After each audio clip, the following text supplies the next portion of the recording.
Okay, next problem tayo.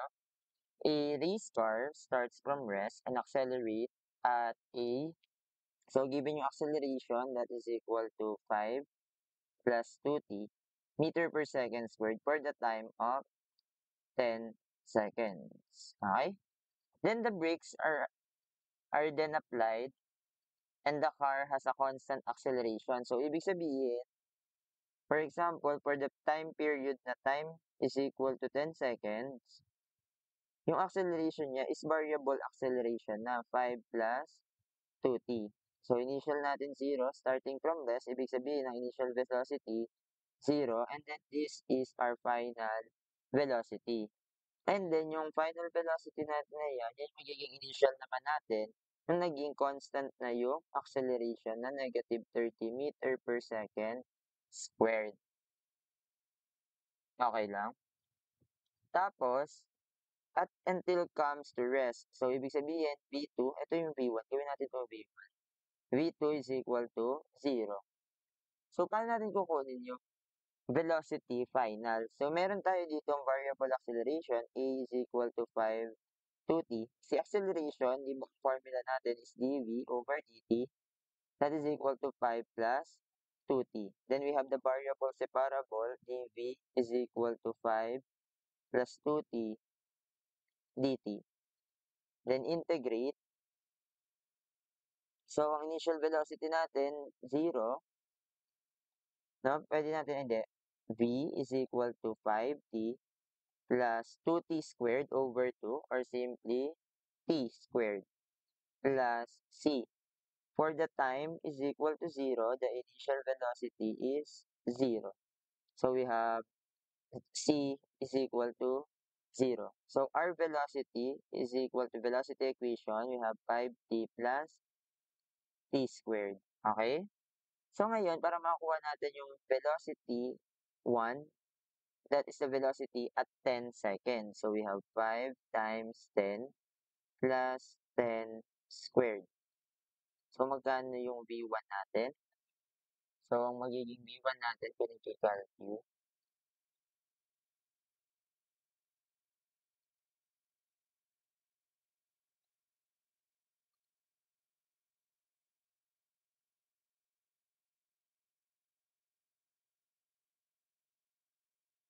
okay? So ang calculate natin, that is 5 times 10 plus 10 squared. So that is equal to 150 meter per second. So ibig sabihin, meron na tayong V1, which is 50 meter per second. Tapos, meron tayong constant acceleration. So, ang kinukuha natin dito ay maximum velocity. So, this is now our maximum velocity. So, the total distance traveled. So, kunin natin si S1 and then this is S2. Si S1 ay makukuha natin using this equation. We have V is equal to 5t plus t squared. So, si dv is now equal to, I'm sorry, not dv. ds, si velocity is ds over dt, which is equal to 5t plus t squared. So, ds is equal to 5t plus t squared dt. Then, integrate. So, s is equal to 5t squared over 2 plus t cubed over 2t plus c. Initial position natin, 0. And then the time is 0. Therefore, C is 0. So, our position equation is equal to 5t squared over 2 plus t cubed over 3. So, hinahanap natin si S1 at time is equal to 10 seconds. So, our S1 is equal to 5 times 10 squared over 2 plus 10 cubed over 3. So, S1 is equal to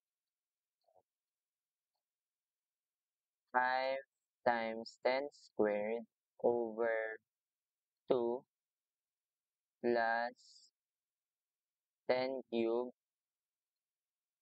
over 3. That is equal to 583.333.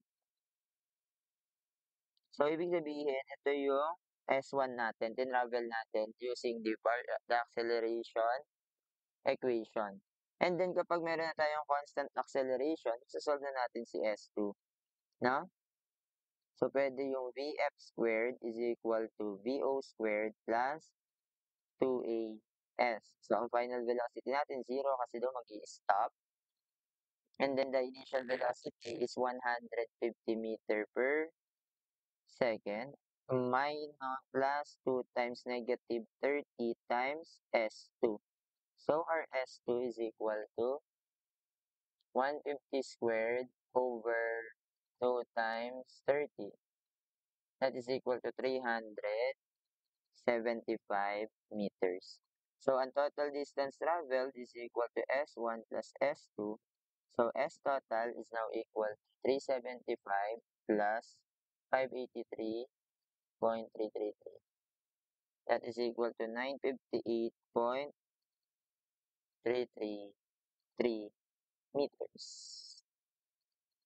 Okay? What is the total time travel? So, kunin natin yung time using the constant acceleration. So, the final velocity is equal to initial velocity plus 80. So, 0 is equal to 150 minus 30 t. So, the time is equal to 50, 55. 150, calculate natin, 150 divided by 30. So, that is 5 seconds. So, the total time traveled is equal to T1 plus T2, which is equal to 15 seconds.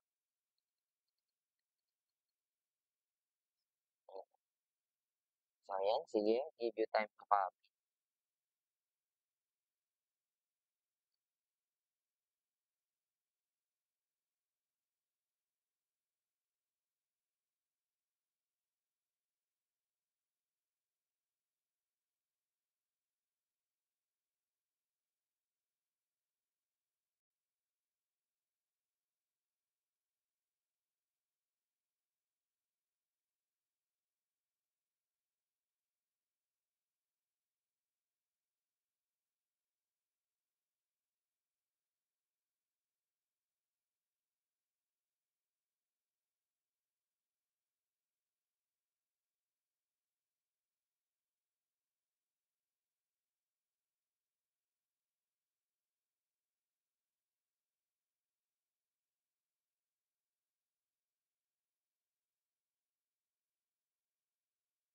Nakopya na ba?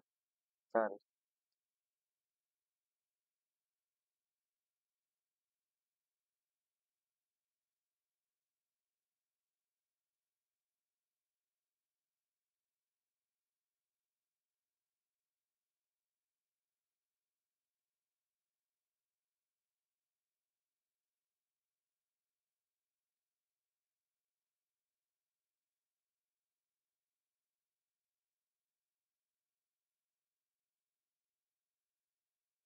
Okay, next tayo.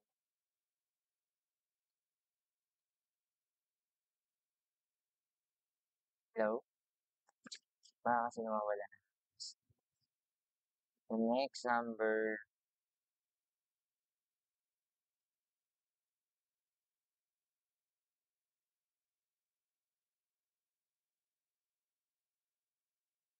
ay mali, number 12.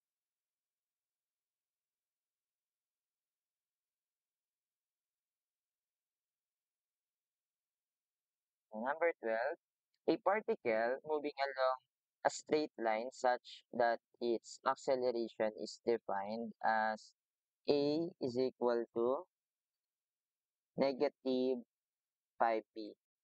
Now, meter per second squared, where v is in meter and meter per second, and then if b is equal to 25 meter per second, when s is equal to 0 and time is equal to 0. Determine the position of the particles, velocity, and acceleration as function of time. So, di ba, si acceleration, that is equal to dv over dt is equal to negative b. Si b, hindi mo napapalitan kasi variable separable na siya. So, we have db over b is equal to negative 5 dt. Then, integrate. So, the integral ng db over b is equal to konti. Konti. So, that is ln of b is equal to negative 5t.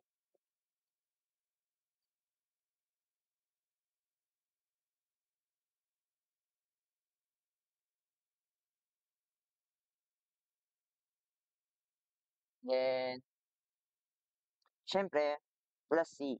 No? Or pwede rin naman na plus c. So, substitute natin when the velocity is equal to 25. So, that is ln of 25 may equals to negative 5 times t. Ay, 0 pala yung t natin. Plus c. Therefore, c is equal to ln 25. So, substituting, we have ln of b is equal to negative 5t plus ln of 25. So, simplifying, we will get ln v minus ln 25 is equal to negative 5t. Properties ng logarithm, so we have ln v divided by 25 is equal to negative 5t. So, v over 25, so e raised to, so i-erase natin ito, and then erase din yan. So, we have e raised to negative 25t. Therefore, the velocity equation is equal to 25, mali ako ng 25, negative 5t pala. E raised to negative 5t. So, this is our velocity equation in the function of time. Paano si acceleration? So, substitute lang natin, acceleration is equal to negative 5v. So, acceleration, papalitan lang natin negative 5 times 25. Again, it's coming. So, that is equal to e raised to negative 5t. So, that is a is equal to negative 5 times 25. Wait lang, dapat pala yung laptop. Ano?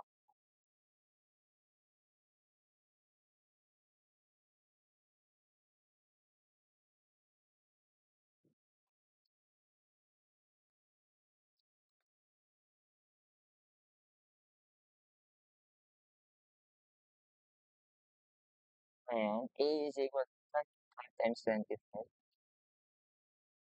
100, negative 125 e raised to negative 5t. So, this is the acceleration versus the acceleration in the function of time. Next.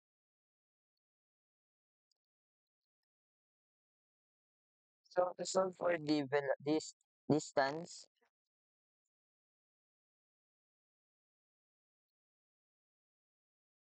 is yung velocity gagamitin natin, that is equal to ds over dt is equal to 25 e raised to negative 5t. So, ds is equal to 25 e raised to negative 5t dt. So, integrate. So, that is equal to s is equal to 25. No? Kailangan natin ng negative 5. So, to get the negative 5, i-neutralize natin, tama? Maglalagay tayo dito ng negative 5, doon ko yung kulay, para nag-neutralize. Di ba pagka nag-neutralize tayo, that is negative 5, tapos meron tayo negative 1 over 5. Na? So, that is equal to negative 25 over negative 25 over 5 e raised to negative 5t plus c. So, ang s natin is equal to 0 where time is equal to 0. May initial position ba? Wala naman. So, therefore, s is equal to 0 and then negative 5 e raised to 0 plus c. Therefore, c is equal to 5. And then substitute lang natin. So, s is equal to negative 5 e raised to negative 5t plus 5. So, this is our position equation. No? Position equation in terms of the time.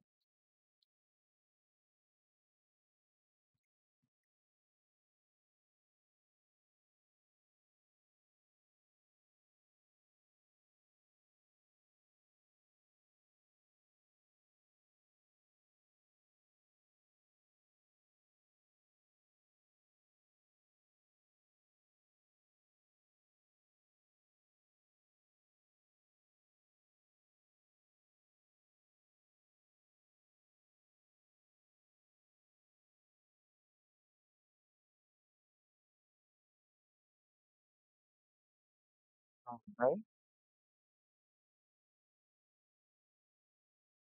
Ay, wala. Sorry, naputol.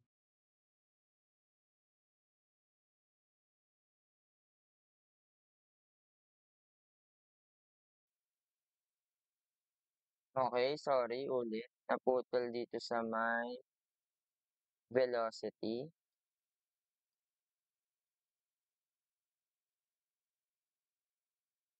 Ulitin natin.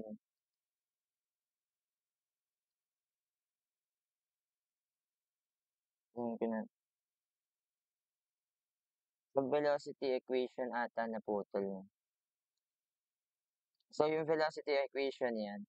So, after ma-solve yung velocity equation, so pwede natin siya substitute sa ating acceleration equation which is equal to negative 5b. So, palitan lang natin a is equal to negative 5 multiplied by 25 e raised to negative 5t. So, the acceleration is equal to negative 125 e raised to negative 5t. So, this is our acceleration equation. No? Okay. And then, para makuha naman natin yung position equation, gamitin natin yung velocity equation. V is equal to 25 e raised to negative 5t. Papalitan lang natin ds over dt is equal to 25 e raised to negative 5t. And then, variable separable, we have ds is equal to 25 e raised to negative 5t dt. Then, ay mali. Move natin ng konti. And then, integrate lang natin. Integrate, integrate. Okay. Di ba meron tayong u dito na e raised to 5t? So, ang kailangan nating du is negative 5t. So, neutralize lang natin. Kailangan natin ng negative 5. Then, multiply tayo ng negative 1 over 5 to neutralize. So, we have s is equal to negative 25 over 5 e raised to negative 5t plus c. S is equal to 0 and then time is equal to 0, no? So therefore, c is 0. Hindi 0 is c kasi this is 0 equals to negative 5 e raised to 0 plus c. Therefore, c is equal to negative 5.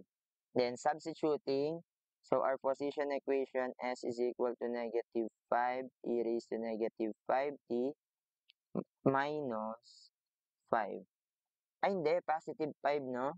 Kasi negative 5 to itatranspose natin, magiging positive 5. Therefore, plus. So, the position equation is equal to S is equal to negative 5 over T. Lipat ko lang. Okay, so yun. Sorry. Hindi ko napansin na hindi pala nagsusulat.